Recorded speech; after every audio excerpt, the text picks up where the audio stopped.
when I told him I wanted to be a psychiatrist in 1979, he asked me why I didn't want to be a real doctor. Why I wanted to be a nut doctor and Really? hang out with nuts all day long. That's bad parenting, right? I find my passion, and he basically tells me I'm stupid. How did that make you feel? Terrible.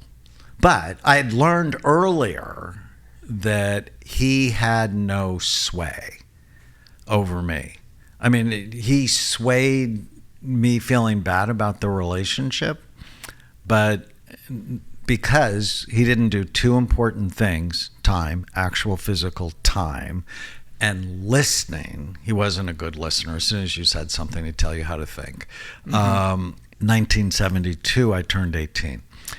And Richard Nixon was running against Senator George McGovern. And he told me if I voted for McGovern, the country would go to hell.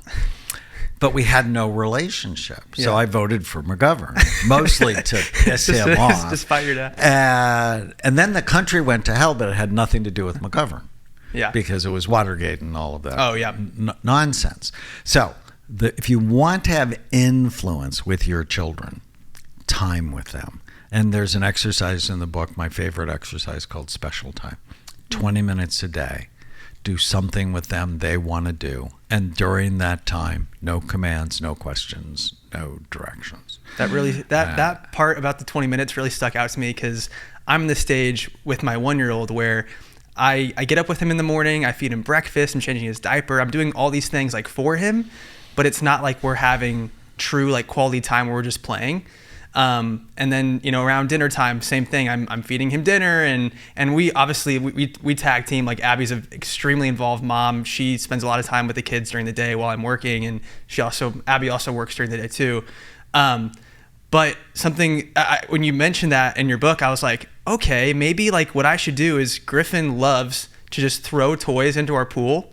And then I'll go in and fetch them with the pool net, and he'll just keep throwing them back in. So we have this game where I just play fetch with Griffin. He throws his toys into our pool, and I pick them up, and he has so much fun. Like, there's nothing that he enjoys more than doing that. Truly. What gets me about your version of Special Time is the no questions thing, because I feel like I'm constantly asking him questions, and I kind of like, even just like simple things, because he's 1, I'm like, what sound does a cow make? Like, things like that. I want to know, like, what's the purpose behind that element of Special Time?